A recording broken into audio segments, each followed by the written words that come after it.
Hello, everyone, and welcome to Painless Universal, a conversation with myself and Welsh. Hi, guys, I'm really excited about today's topic. Today's topic is something very close to my heart, dealing with chronic illness pain, and how do you find joy along the way? We'll be talking to Sam Brand. Sam Brand is a professional cyclist from the Isle of Man with a pro-continental team Novo Nordisk. 2018 was his first year as a professional cyclist. What's so inspiring about Sam is that he also was diagnosed with type 1 diabetes at the tender age of 10. He's not let that stop him in any way. His close family network, friends, and community has helped alter who he is today. He's find joy in his pain. And I want to find out, for everyone's sake, how has he done this and how has he let diabetes help him and inspire so many others? Meet Sam. Welcome to Painless Universal Conversation with myself and Welsh. I have amazing Sam Brand, as I said in my introduction. And Sam is a cyclist, and not just that, he's a professional cyclist, of course, and he is also spreading awareness for type 1 diabetes, which he of course suffers from. Sam, all the way in Belgium today. How are you today? Yeah, I'm good, thank you, as always. So no, it's a good day, and I'm happy to join you. So thank you very much for having me. No, I am really ecstatic that you joined me because I saw the work you're doing, especially not just your cycling, your profession. We'll get into that bit later because that is a different stage of life. But I really want to go into your early stage of life. But before we dig into that, could you tell us a little bit about who is Sam Brand? Okay, yeah, good question. Sam Brand, me. I'm a 29-year-old professional cyclist from the Isle of Man. I don't think there's a lot to say for me right now. I think you will find more and more about me throughout the interview, but I'm just an enthusiast about everything about life, and I really enjoy, like, professional sport was always what I wanted to do. So to be a professional cyclist, to have made that now, I've achieved my dream, but I want to continue to pursue it. And I'm not at the end of the road yet. So Sam Brand is a motivated person who is looking to inspire, educate, and empower everyone around the world affected by diabetes. So I'm sure you'll find out more anyway over the next few honestly, minutes. that's really amazed me because people don't realize what you've done already for people with diabetes. I've had conversation with a lot of people with diabetes, and I'm shocked by it. And I've been shocked by one of the guests I had to have a kidney transplant, Yes. and because of not looking after it well. Before I even dive into that, when were you first diagnosed with diabetes? So my story starts, I guess, like, for me, I always say that diabetes is the best thing that has ever happened to me. And a lot of people are like, oh, okay, like, they're not sure how to react. But when I was diagnosed, it was World Diabetes Day. So it's coincidental. It was the 14th of November, 2001.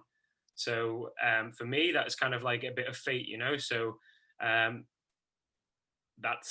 that's where my journey started. I was 10 years old in the last year of primary school, and honestly, I didn't know anything about diabetes. I'm not going to say I did. I didn't know anything, and that was really, I feel, helped me because it meant that I could then find my own way. I wasn't sort of hindered by what other people's experiences were. As I said before, I'm from the Isle of Man, a population of, at that time, 80,000 people. Google isn't what it is now, so I didn't have much to go on. I had experience from the nurses, from the medical team, but I was allowed to forge my own path, and I had a lot of support, so it was perfect for me. Can you remember your reaction when you were told that you have diabetes type 1? Did you have Honestly, I don't.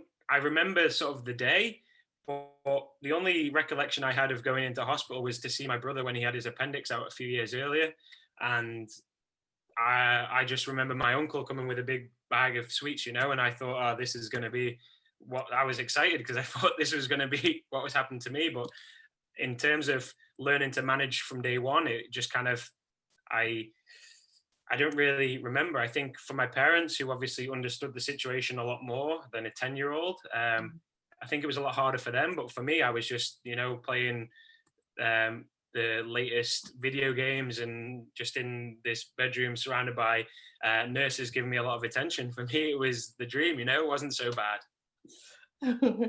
I saw one of your quotes. You said family, friends, and community impacted your diabetes diagnosis and handled your adjustments. And how would you say they played a vital role in that process? So when I was diagnosed at 10, I had my family around me to support me. It's hard to take this life-changing condition on all at once. And as a 10-year-old, it's not easy to fully understand.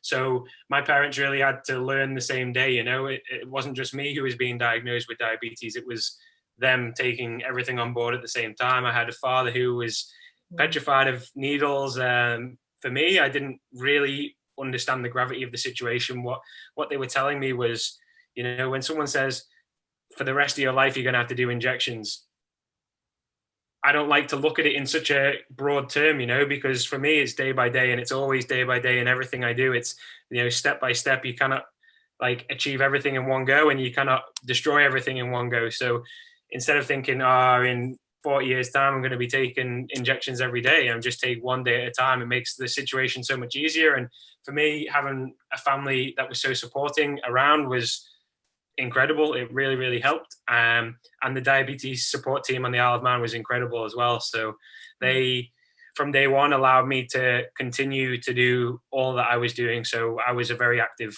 child. I was out running in the fields, out playing with my friends, always into sport, always bubbly, and running, wanting to play football, wanting to do everything. So from day one, they helped me put in infrastructure to allow me to continue. There was never a negative. I have a lot of teammates who had negative diagnosis stories, and I want to rid the world of negative stories like that. So for me, it's all about now using the experience I have over the last 19 and a half years, nearly 20 years, and put that to other people, and help them have a positive experience from it.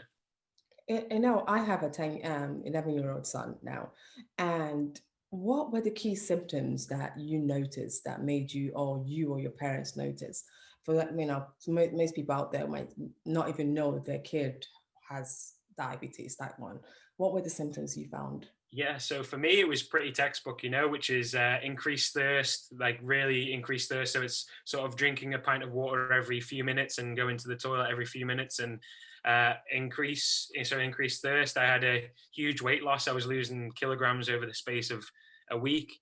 And then I was just drained, I was white. There was not much response, because the sugar levels increased. So the body's reactions all different. So I increased thirst, weight loss. It was just became overnight. It became a lot more than the day before, if that makes sense. So I remember I was off school and I was being looked after by my auntie because she was a childminder, and she called my mum and said, you need to take him as quick as possible to the doctor. I mean, we had an appointment booked for a couple of days, but it became apparent pretty much the next day that it can't go on like this. It went from sort of mild to severe pretty quickly. So as soon as my mum collected me, we went straight to the GP and we had a test immediately, and that was when I was diagnosed.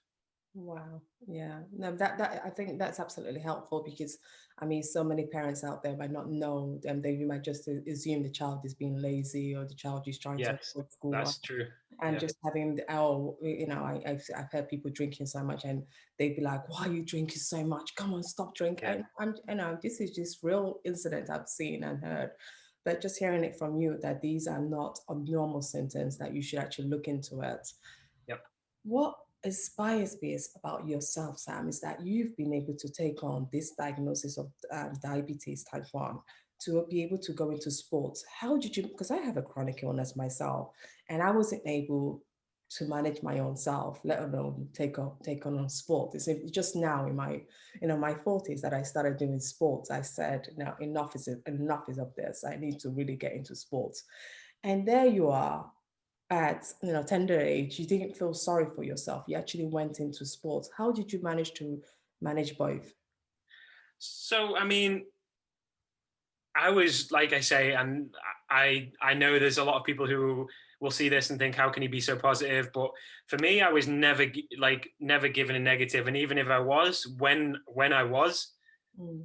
it tended to be to a point where I'm a very competitive person. So if someone says, "Oh, you can't do that," I kind of wanted to show them, well, hold on, hold my drink. I'm going to go and do it. I'm going to, like, watch me. You're not going to stop me, but I'm going to prove you wrong. And that's where I've kind of done from day one. So um, this is kind of where I'm at now with sport. I always wanted to be a professional athlete. I always wanted to be a professional footballer. I'm a really big Manchester United fan, so I really wanted to play for Man United. I wanted to step out on Old Trafford and, play football. But I had love for every sport. I grew up watching cycling. My parents were into cycling. They still are.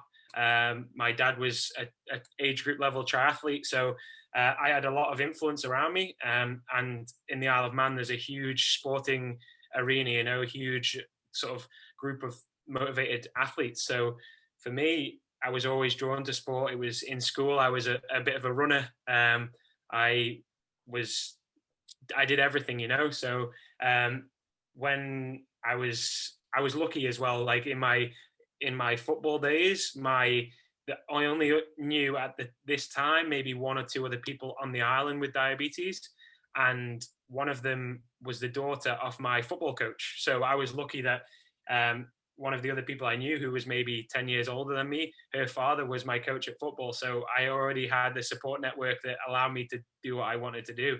Mm. And I think if it was any different, I would have made them help me. I would have found a way to do it. There's a lot of people who get like, well, no, we don't think we can help you there. But Mm. that's what part of my job is now, to help support. And that's why, like I say, diabetes is the best thing that ever happened to me, because it's given me a mission, it's given me a community, it's given me a family, and given me a team to allow me to push on and to help other people. It's amazing. I'm so glad you were doing that. When did you take your sports competitive? When did you know this is the right time for me to move on to a competitive level? So I was always hugely competitive. My brother is 18 months older than me, and I just wanted to beat him at everything, whether that was cards, Monopoly, football, everything. So through high school, I started with every sport. In terms of really taking it seriously, I probably only maybe later on, but for example, in school, I represented the Isle of Man in football, cricket, basketball, running. I was Isle of Man senior schools cross country championship champion twice in a row. I was always a bit of a runner, so I had a bit of an engine. Earlier to that, and probably as a 9, 10-year-old, just before I was diagnosed, I was always doing, like, they had this junior mini triathlon every year, and I would always do that. And then that was through my father's influence. Then I got to the age of 18. I represented the Isle of Man at under 18 level in football, and I came to the sort of a crossroads where I was a goalkeeper, but I could run really fast. So I was kind of like a bit wasted in what I had as my attributes. So I got to sort of 19. I'd taken a year out from school. I kind of at a crossroads, like I say, in the sport, and then I went to university, and I thought, right, I've got diabetes. It's a very routine-based sort of condition. So when I was there, I went to Northumbria University, and on day one, I went to the football trial. I wasn't really interested. I didn't feel that's where I wanted to be anymore. So I tried out for the triathlon team. Within 12 months, I represented Great Britain age group level in the World Championships. So I went from nothing in triathlon to doing a relatively good level pretty quickly. So that's kind of where I started to hone my endurance skills and move towards where I'm at now. Wow. Wow. And this is amazing level where you are. With diabetes, one and also any chronic illness, one other thing I'm always nervous about, probably that's why I never went into sports, is the disclosure bit. When, if I tell them I have it, probably they just will look down on me and say, oh, if you have it, what if you get sick, what if something happens to you, how would we take you on? So I've always been very nervous about it. And I think that was a big turner for me. And that because of it, I said, you know what, the answer is always going to be no, so don't bother. Yeah. How did you deal with that? How did you deal with that transition? Because that's what people would want to know, how to manage that critical issue. I remember it brings up one story to my mind, and I remember being sort of 15, 16, and everyone started going to the gym, and I was like, oh, I want to go to the gym. And then you get this form and it says, do you have diabetes or any other condition? I was like, oh, do I lie or do I tell them the truth? You know, because if I say no, I know I can look after myself, but also if I say no and something happens, then it's on me. So I always wanted to make sure that I was the person who can change that barrier for other people. So I remember saying yes. I called up the hospital and said, can I speak to the diabetes nurse? She sent over some information. And then from that day forward, there's a infrastructure in place to allow people who have the same condition to also not have to go through the strain, because if they've never seen it before, I feel an obligation to kind of help educate them, you know, not in a condescending way, but in a way that makes life easier for the next person. Because if they've never seen it, then it's up to me to educate them, you know, and then that way it's their ignorance from then on. If they choose not to help the next person, then that's down to them. But I can only affect myself. I can only change what I do. And for me, it's baseline is to help people. So if I can do what I do to help someone, that's great. If then that person doesn't want to be helped, but that's up to them. But for me, if I can do something to help someone else, then great. And I know taking those steps, it helped me at the time. It helped me sort of grow as a person, and it allowed me to sort of mature a bit quicker, you know, like diabetes had to. You know, I took on this condition, as I said, at 10, and then I moved forward with it, and I feel it made me grow up that bit quicker than my peers. And what would be your biggest athletic achievements? Because you've been doing this now. Oh, And you've biggest achieved so athletic much. I'm achievement. so surprised. I'm really amazed what you've achieved in such a young, you know, Well, you're still to very put young. the following story, the story before in context, when I went to triathlon, I started in maybe late 2012. I represented Great Britain in 2013 at the London grand final in triathlon world championships. It was age group level, but I finished, I think, 30th in that race. So 19 to 24 age group. So that is where I got spotted by Team Novo Nordisk. I then joined Team Novo Nordisk the following year. Team Novo Nordisk is the world's first all diabetes professional cycling team. For those out there who don't know, everyone on the team is type 1 diabetic. So I was really invested in triathlon at that point. I posted a photo at the end of 2013 with the hashtag changing diabetes. I had a message from the team saying, did you want to join the team? By the time we'd sort of communicated everything, it was sort of mid 2014.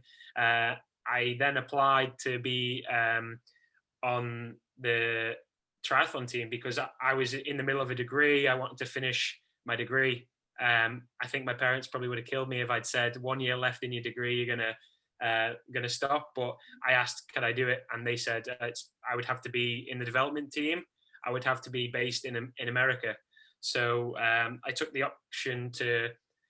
At the time, I was, like I say, I was just trying out for the triathlon team, and then they asked if I wanted to switch completely to cycling.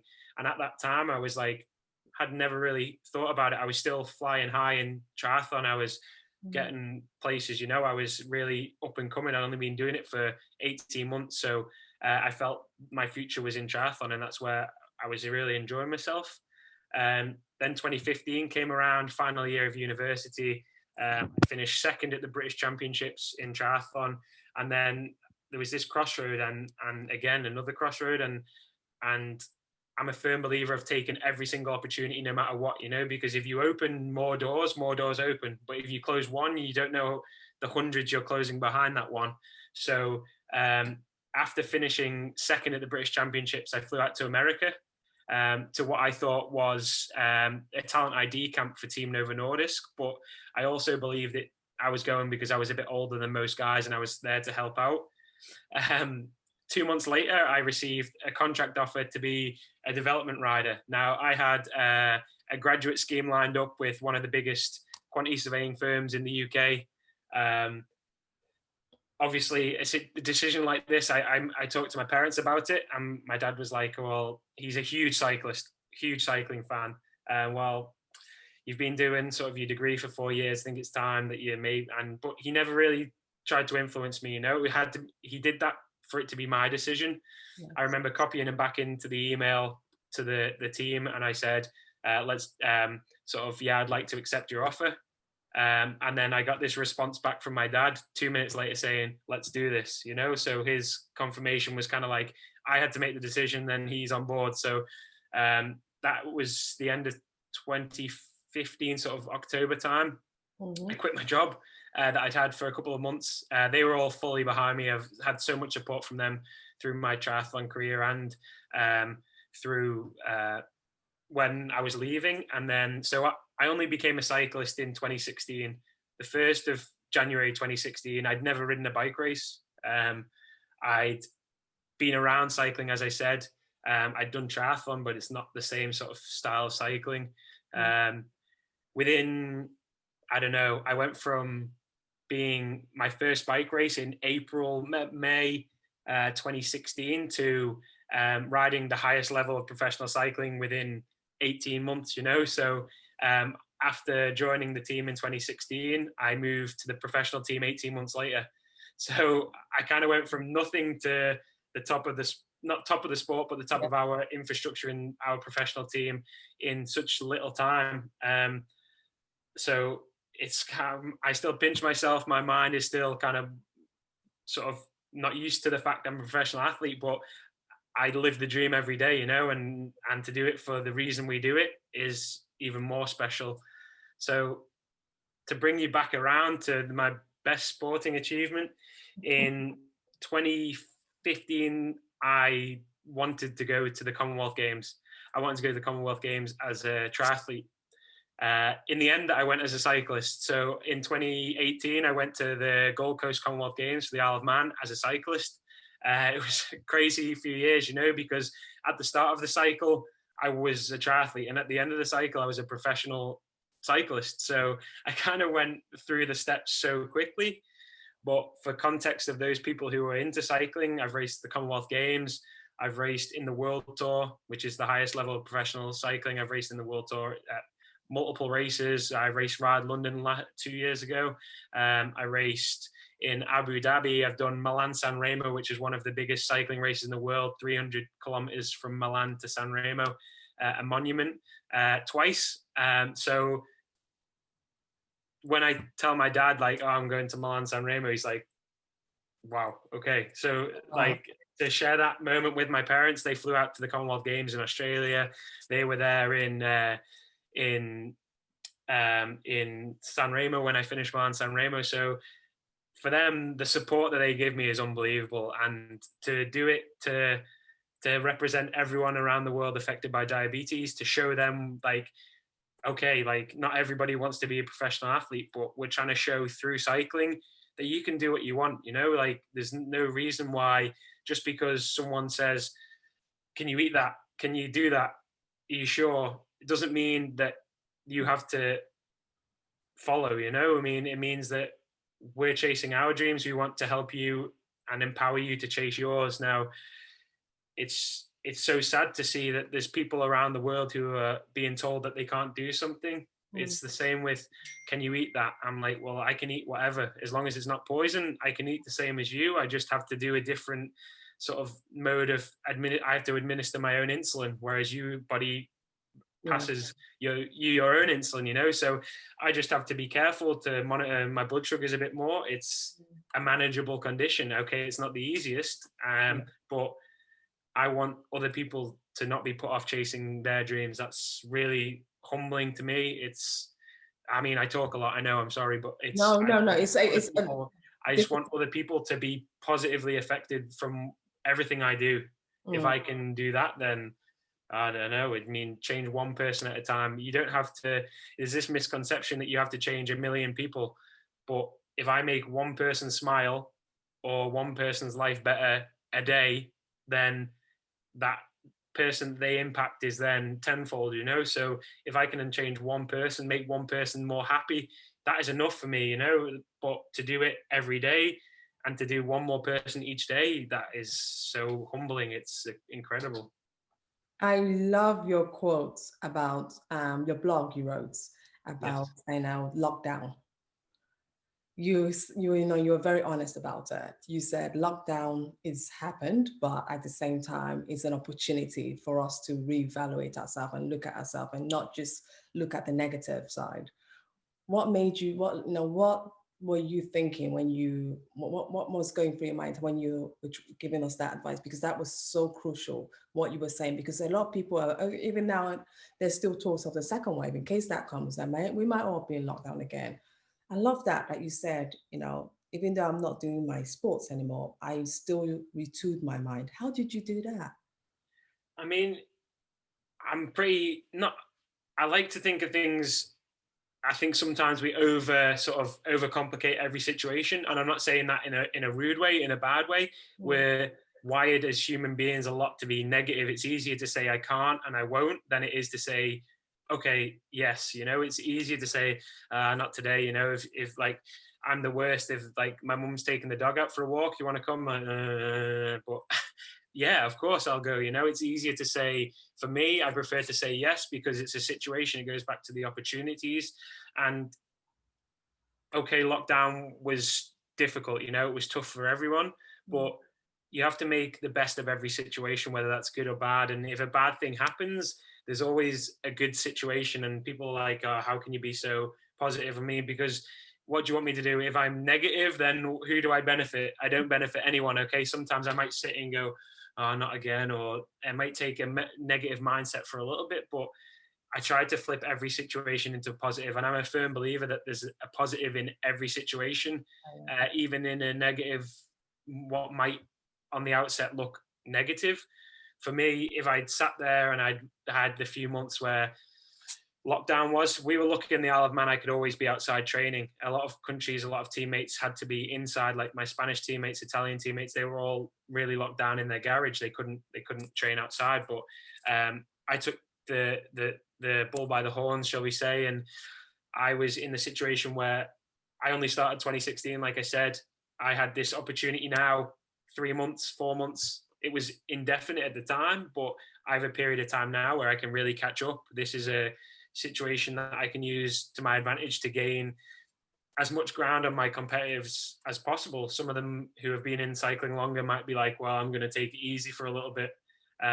If there was no racing, my racing had to come from myself. My competition wasn't then going to be on the bike on a race. It was going to be myself in training. So to better myself, I had to better my training. I had to stay positive, do more than the next person. So for me, it's easy to say, but it was relatively easy to change my mindset to what I wanted to do. Goals became not races. Goals didn't become first, second, or third. Goals became, this is the training you did last week. This is the training we're doing next week. And this is what the outcome needs to be. I made sure that my goals were training based. My coach really helped give me motivation through training goals and not sort of give us an impact that we could really feel on the bike and that sort of thing. So for me, it's like I say, it came easy to switch that mindset. I'm a competitive person, so I had to really just change the way I saw everything.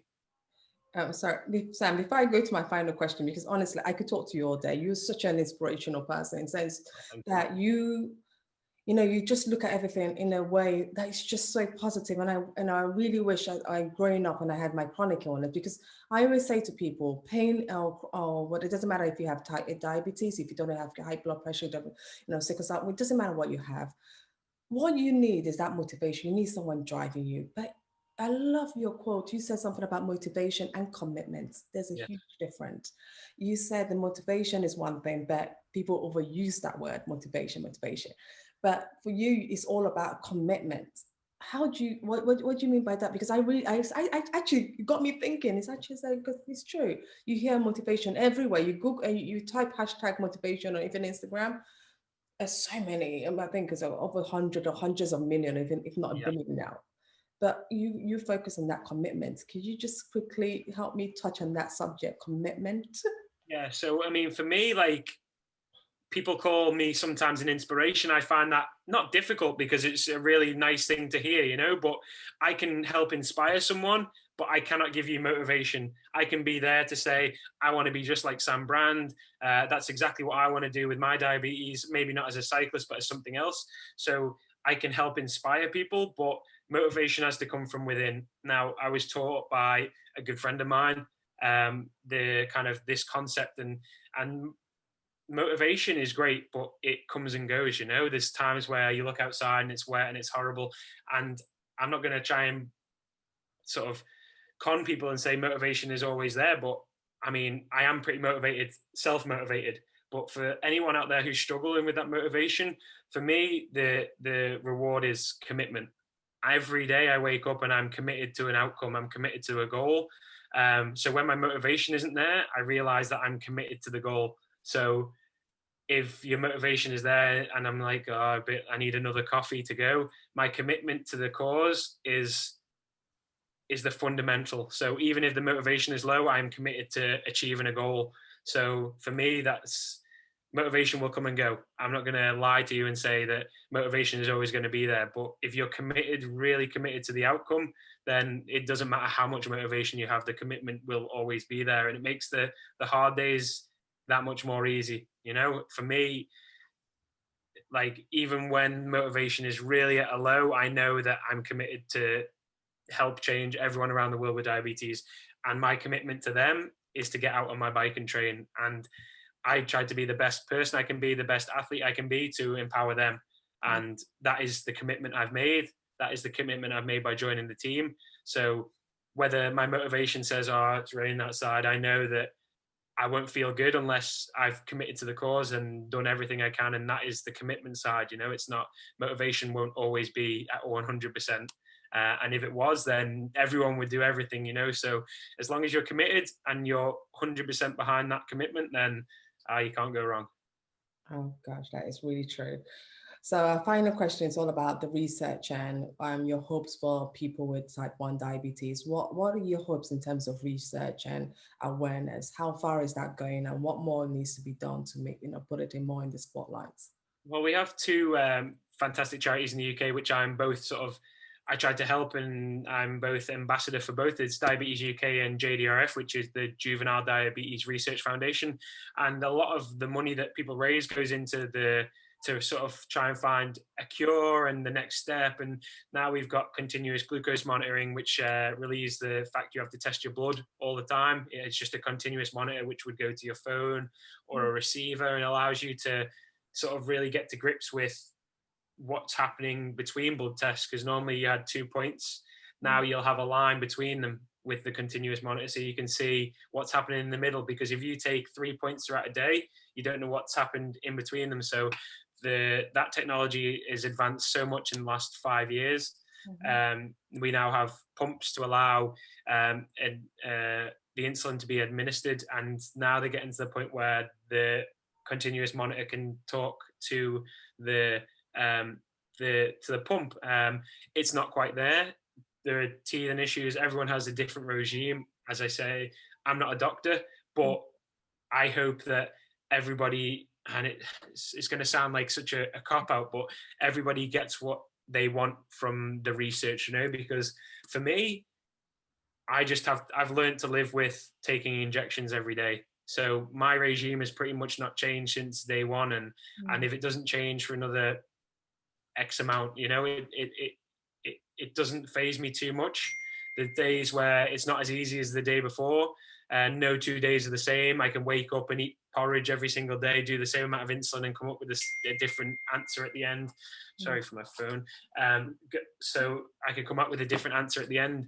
But for me, the research is progressing maybe to artificial pancreas, to something, to a cure at the end of the day. But I just want whatever people need from this is what they get, because for me, I hope whether there's a cure, you don't know what that comes with in reality, whether a cure would come with having to take other medications I don't know. So for me, I just hope that to be that help that they need in the meantime. So for me, I just hope I can progress to help other people. Hopefully that the research that they're doing now will bring an answer for everybody else. In the meantime, I will stay here and continue to help inspire everyone around the world affected by diabetes, as I say. And that's kind of what I take huge pride in, huge privilege to be able to do what I do. We, as I say, fantastic team of support here, both with Team Novo Nordisk and with my family. It's, for me, I've found the perfect job, the perfect role, and I want to, besides help fund research and help bring in for the charities, but I also want to help show that just because there's no final answer doesn't mean that we can't enjoy the journey. So that's my goal. That's what I want, for other people to be happy.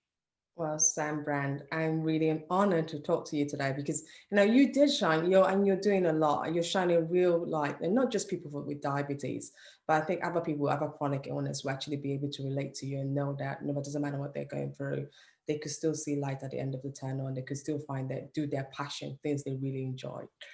Thank you so much. I really appreciate your time. I know how busy you are, but I really appreciate your time all the way.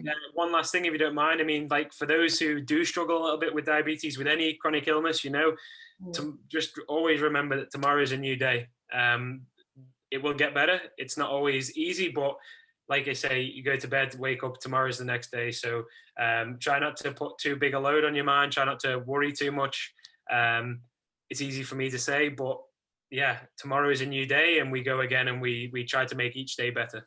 That's true. I love that. I think it's a quote I have to stick by as well myself. Thank you so much, Sam. Thank you for your time. Thank you. Yes.